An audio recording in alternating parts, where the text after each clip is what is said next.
Good morning, Chirag. Thank you for your time. So, let me introduce you to people first, and then we will have the conversation.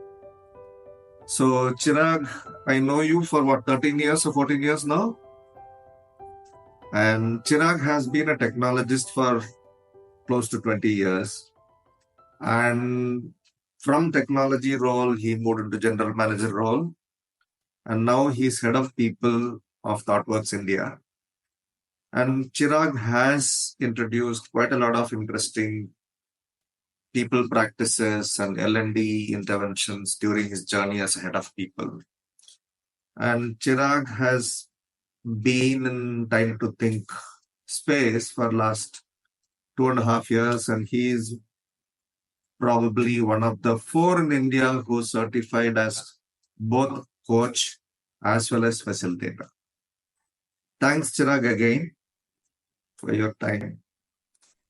Chirag, 2.5 years of your journey. What do you think about your journey with time to think, and what are your thoughts? So yeah, thanks Raja for this opportunity to talk about and think about time to think. I'm happy to discuss this. Yeah, as I have discovered time to think, this methodology, this philosophy, I have right from the beginning felt very resonant with it.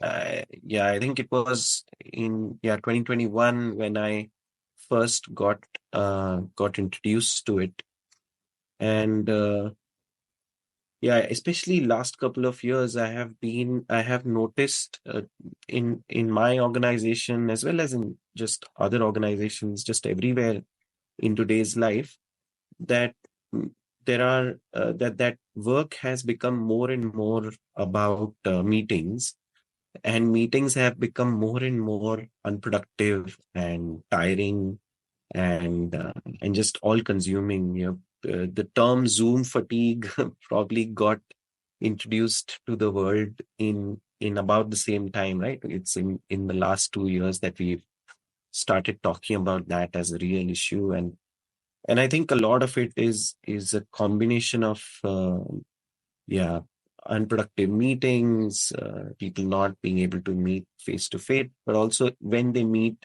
whether it is virtual or in person, uh, people not feeling like they matter in meetings. So that's been a thread in my mind over several years, that there's something wrong with how we meet and how we work effectively, because of that. And yeah, when I discovered time to think, like one thing I that stands out for me is that this methodology has an opinion that everybody matters in a meeting, and everybody's opinion matters, everybody's thinking needs to matter, and that's been extremely resonant to me. Yeah, because I feel I've been just I've seen so many meetings where, like, there'll be 10 people in the conversation and only two people are talking. Everybody else is pretending to be there, but they're not actually there. They're not. Yeah, people are not able to pay attention. People are not feeling like they can contribute or they should contribute. People are rushing into things, rushing into making decisions. People are competing with each other to sort of win some kind of points in the conversation, rather than actually listening to each other, actually building on top of each other's ideas. And there are so many of these anti-patterns in just conversations all around us, that we've probably come to accept that that's how it is, and that's how it'll always be. But with time to think, as I started to experience it and understand where, the thinking that Nancy has brought into this space, I've come to realize that if we just changed a few things about how we treat each other in a meeting, whether it is amongst two people or whether it is amongst 10 people, but how we treat each other in a meeting makes a huge difference to how people are able to think, and then that will make a huge difference to the to what we decide, and then how we act uh, after together afterwards. So so I think that's been the main motivator for me to say something is wrong with how we work and how we talk at work. That there must be a better way to do it, and time to think feels to me like that way. And so that's why it's just been very resonant, because some of the components that it refers to, the component of equality, let's treat everybody as an equal when it comes to thinking. That in a team there could be a manager, and there could be team members, and there could be a technologist, and there could be a business person, and that's fine. We're all people play different roles, but let's give everybody equal opportunity to think and equal opportunity to express themselves. And like that component of equality, for example, out of several components that I resonate with, like that component of equality is just so resonant with me. Or the component of attention, the idea that that uh, attention is the life source of good quality thinking in people around you. One of the modern ailments that affects our society is that people are distracted all the time, right? Like, our smartphones keep pulling us out from the real world and onto the screen, and so do every other technological sort of gadget we have. And it's reaching a point where people are not able to have like even a 5-minute conversation, even with their loved ones. Forget about at work, but people are not able to have a 5 or 10 minute conversation without stealing a glance at their phone or at their screen. And so people are just distracted all the time, and we've in a way weakened our muscle to pay attention. In learning how to create an environment where people feel encouraged to pay attention, so that they are fully there themselves, and then signal to others that what they are saying, what they are thinking matters, and they are willing to listen, and listen to comprehend and not listen to compete. Like that is another component that is just so resonant with me. So there's just several things about the time to think, both the philosophy as well as the practical ways of doing it. And as I've learned it, as I've started to do it, I've just seen huge shifts in how I experience work conversations myself. I've felt like changes the way people I'm working with experience these conversations in a very different way. And so that's why I've just felt like this is just worth learning and worth mastering, more than any other skill in work life today, is to master this skill of helping people think independently for themselves.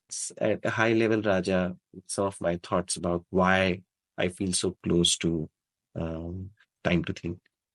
Okay, so thanks, Chirag. So something you said, the, the thought that came to me, I think you will know also. We talk about in time to think quality of relationships improve the quality of thinking, and the quality of thinking improves the quality of ideas, and hence the quality of decisions, and hence the quality of action and results. So since you are a practicing manager, so I am not.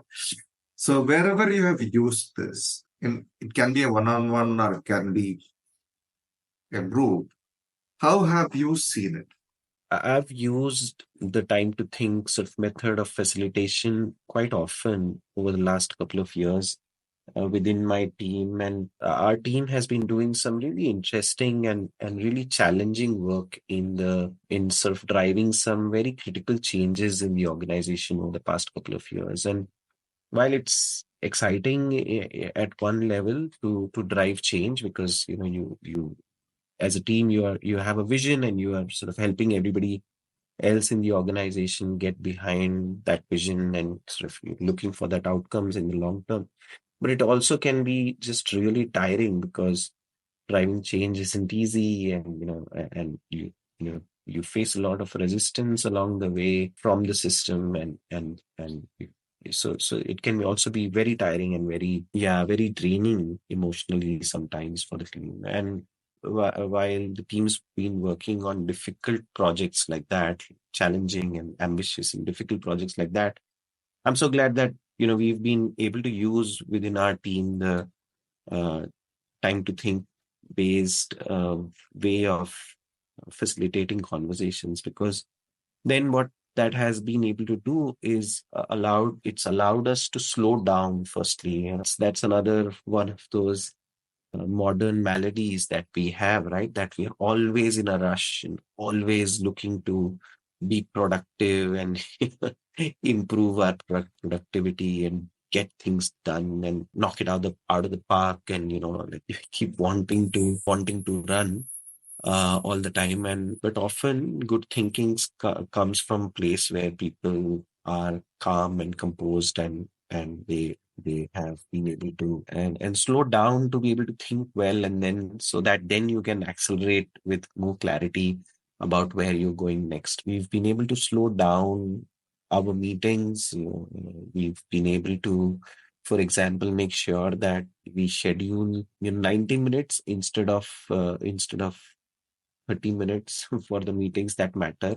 So we've created more time. We've also made sure that we would reduce the number of topics that we discuss, a number of agenda items very actively, because again, it allows us to slow down. So we'd like to talk about three things in great depth and, really think about each of them holistically. Everybody gets to think about it from several dimensions, but so it's okay if we only talked about two or three things or discussed just two or three things, but we did them really well.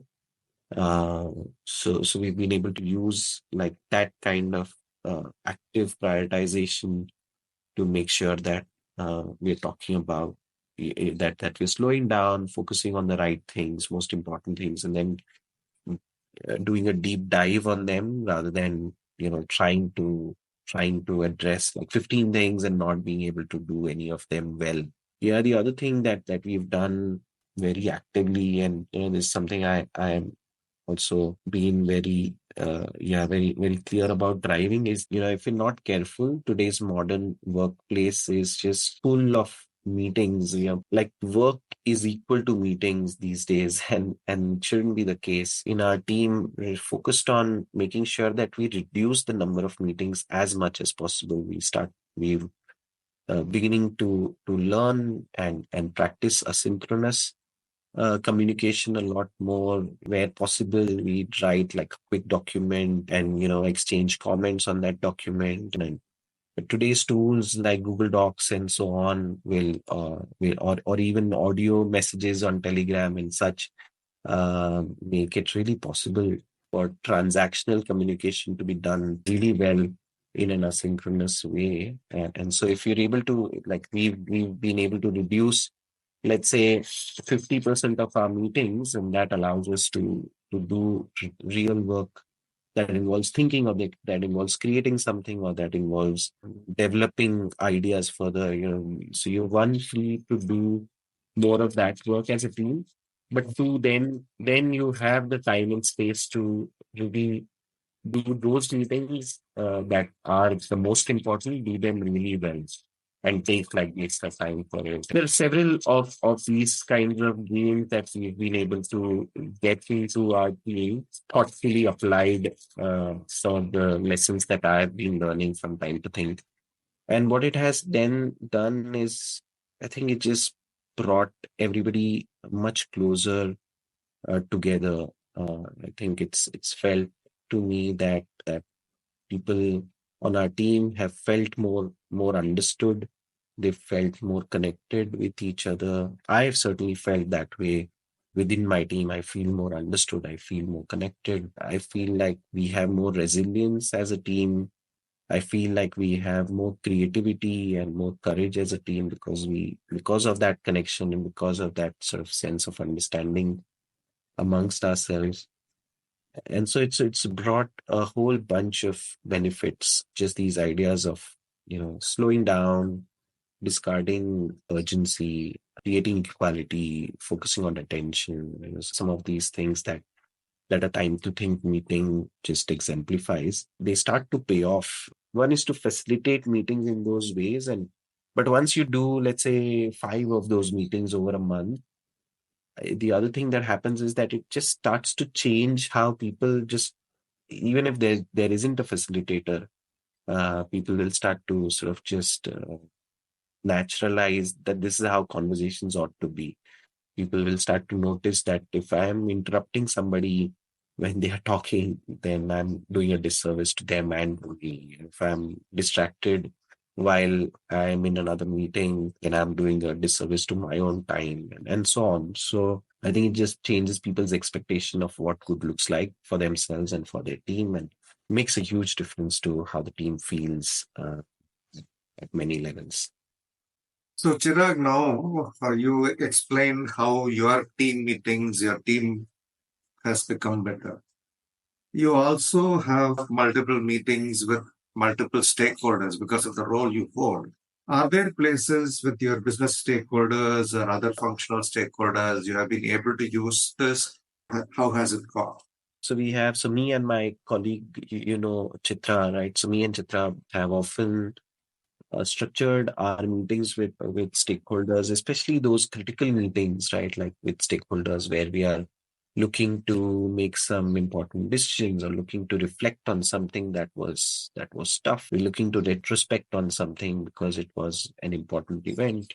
So in those kinds of moments, we've got senior stakeholders to come together, and then we've facilitated meetings in this way. And again, I feel that it's led to similar kinds of just improved outcomes. It's allowed people to slow down, be more open, be more honest, be more courageous, and be more observant about what just happened and what is in front of us, and what are the possibilities and what are the problems. And I just feel like it just has improved the, again, quality of thinking within that group of senior stakeholders every time we've done this. And what felt like something that was really difficult to talk about turns to be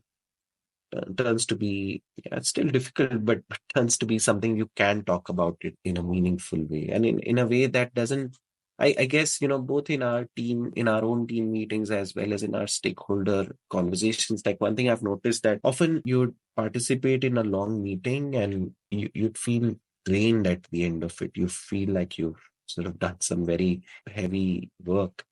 Whereas, when done well, a time to think meeting, even if it's 90 minutes, it can make people feel energized, and they can end up sort of having more energy at the end of that conversation than they did at the beginning, which just does not happen in other meetings. So traditional meetings where one person is doing all the talking and everybody else is looking to pounce on the opportunity to say something. And among senior stakeholders as well, I've noticed that people then walk out with increased sense of connection, increased sense of interdependence, increased sense of mutual respect, and just courage and trust with each other. So just has several of these benefits every time I've seen it. And even when people are just experiencing it for the first time, this changes something. So, Chirag, you have been a business leader and now you are a head of people, right?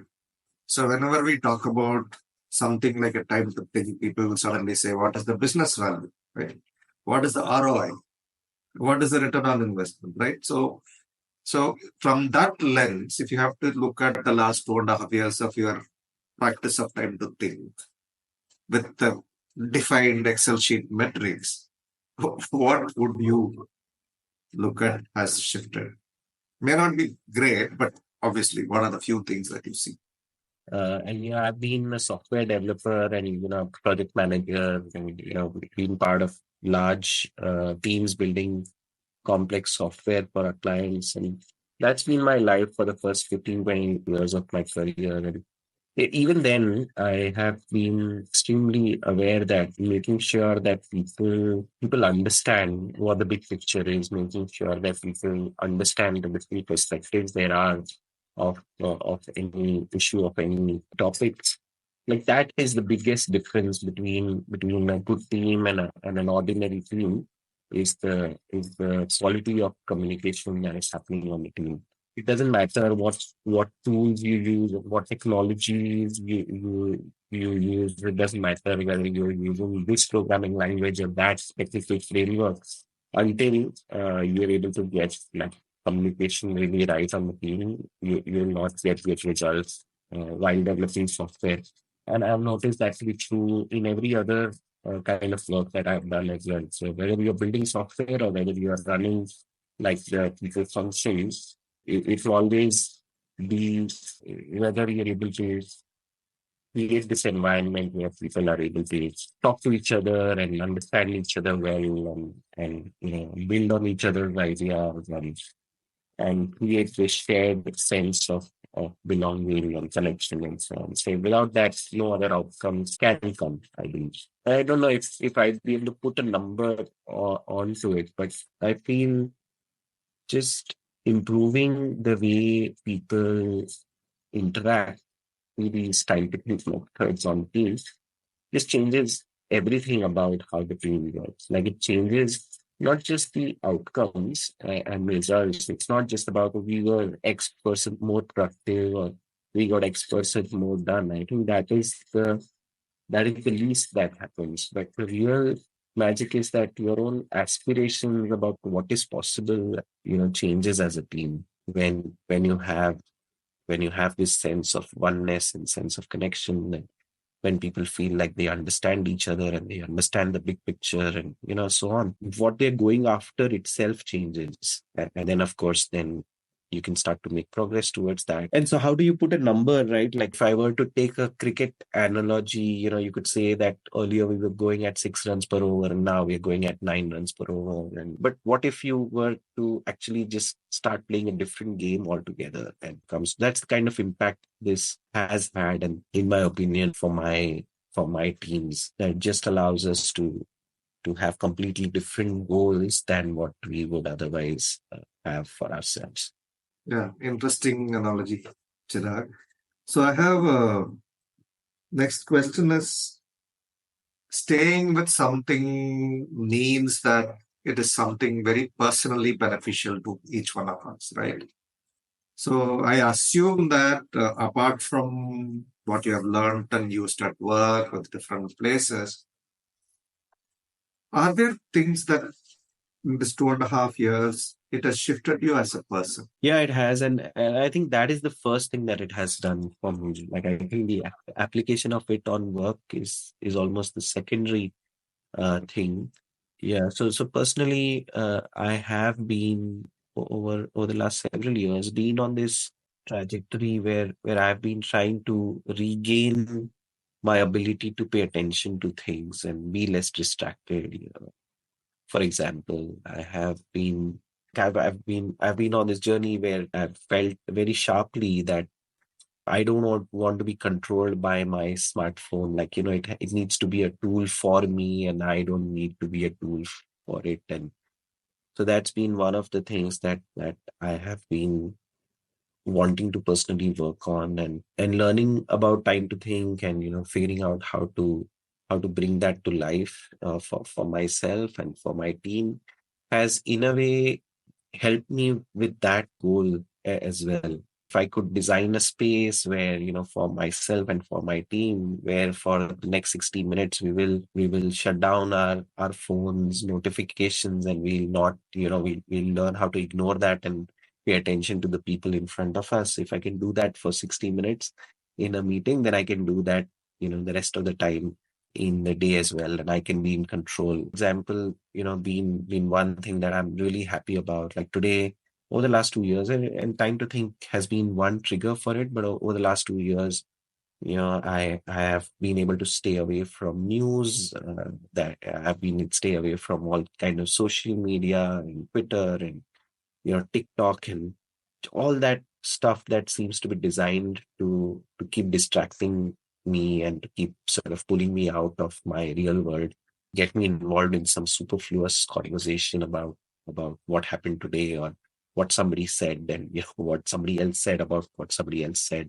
And instead I've been able to sort of use that time and energy into thinking about what matters for me and my family, and build better relationships, or just breathe better and appreciate what I have better. So that's one kind of impact it has had. The other is that one of the things I have been doing as I've sort of started to learn and practice is that between me and others who are learning this, so between like you and me, Raja, and between me and Chitra, and couple of other folks who have shared this learning journey with, I have had this rhythm of frequently meeting and creating space for each other for time to think conversations where we would take 30 minutes each way and just create space for the other to think independently for themselves. And so every time I've got that opportunity where somebody else is creating that space for me, even if it's 20 minutes or 30 minutes or even 5 minutes in different contexts where I feel like I have just been able to think through stuff that matters to me in brilliant ways, that when I'm trying to do it by myself, it doesn't seem to like there seems to be a difference when I do, when I think about things in presence of somebody who knows how to create that space for me as a thinker. And I've been able to do that for others as well, which has also felt just very rewarding and very enriching. And so whether it is work things or whether it is personal things, I've got a lot of benefits in just having this set of people who I am able to rely on for creating space for me to think well for myself. Think like for a bunch of people, I also just feel closer to, like I was saying, to my team and my colleagues. And part of it is the because we've used these methodologies. I have learned how to listen to them more fully, and I've felt more fully understood by them as well. That's brought us closer, and that's felt more rewarding. And a lot of it is about just personal gains and personal wins. It certainly helps with work, but it is all very personal as well, equally. So, Chirag, what more do you think or feel or want to say about this journey of yours? Yeah, so I feel like we are at the point in how work is evolving. Like over the last couple of years, we've experienced so many changes, right? The pandemic, brought us all remote. Now we are comfortable working remotely all the time, but we haven't really figured out how to do that excellently well, right? Like we know how to work well enough, and works most of the time, but we haven't figured out how to make it work excellently. Or, over the last decade or so, smartphones and, technologies have empowered us in ways that our predecessors never had access to information like we do today. But at the same time, it's created these challenges about, whether you are a tool or whether, you are using a tool, that boundary is getting blurred. So that's why. And now we have the AI, revolutions of knocking the door, and it'll empower us in ways that we can't imagine or haven't been able to see so far. But it will also, I think, pose some challenges that we haven't come across so far as a collective. Life is getting busier, and there is just increasing stress at work and in everybody's life. And I just feel like there are a bunch of these both exciting challenges and, I mean, extremely exciting possibilities in front of us, but also quite scary challenges in front of us, like as a collective. And I really feel that to learn how to think better for ourselves and learn how to create the space where people who we are working with, that's got to be the responsibility of leaders, right? To help like their team and everybody else around them think well for themselves. So if we could learn about it, if we could sort of ponder about it, if we could try different things and tinker with it, then I think we can use like all of these opportunities in front of us in ways that help us. But if we don't do that, and I genuinely feel that if we walk into the future in an unthinking, distracted, rushed, non-human kind of way, and think of ourselves as these productivity machines, and so on. If we don't correct some of these patterns, then I think we will fail ourselves in terms of the potential we can have. I mean, talking about like the whole society in a way, and that's maybe too far reaching. But I really feel like the modern workplace deserves better. Like all of these great technologies are I'm a technologist, so I shouldn't be complaining about it. But I think the technologies have to be applied in thoughtful ways.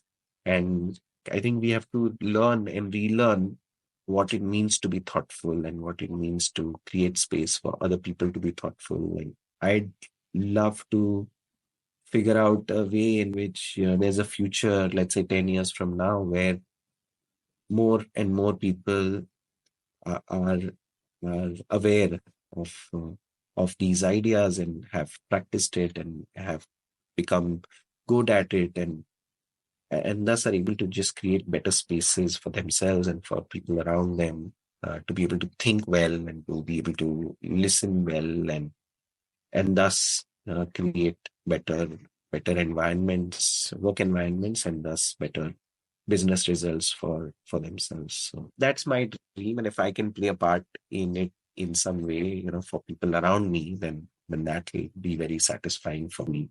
Thanks, Chirag. Yeah, it's very interesting what you talked about, right? So it is not just about bottom line, top line. It is about having deeper connection with each other as human beings, whether it's in the workplace or outside the workplace. And also, yeah, what you talked about, what is, I think we probably talk about as distraction, right? Digital distraction in the last decade has really gone up. And we don't, like you said, in the next 2 years, from the way people are talking about AI, it is going to be, I don't know, in 10 years, what happened may happen in 2 years also, right? So, in some sense, some of these things are helping us to at least feel the human connection still, even if it is online or in person, right? So, I think what you're saying is very, very valid. So, just before we summarize and close, what else would you want to share and talk about? I would just like to sort of recommend for those who are still sort of tuned in into this conversation, that if you have felt intrigued or inspired by what Raja and I have talked about, then pick up Nancy's book. So Nancy Klein, she's written a really nice book. It's called The Promise That Changes Everything. So pick up this book. It's just beautiful. The ideas are beautiful, and the way she's written about them is really really nice as well. Start there, because I'm sure you will find a lot of resonance, like I've done, if you tune into Time to Think. Thank you, Chirag, for your time and the wonderful ideas that you shared with us. Thank you. Yeah.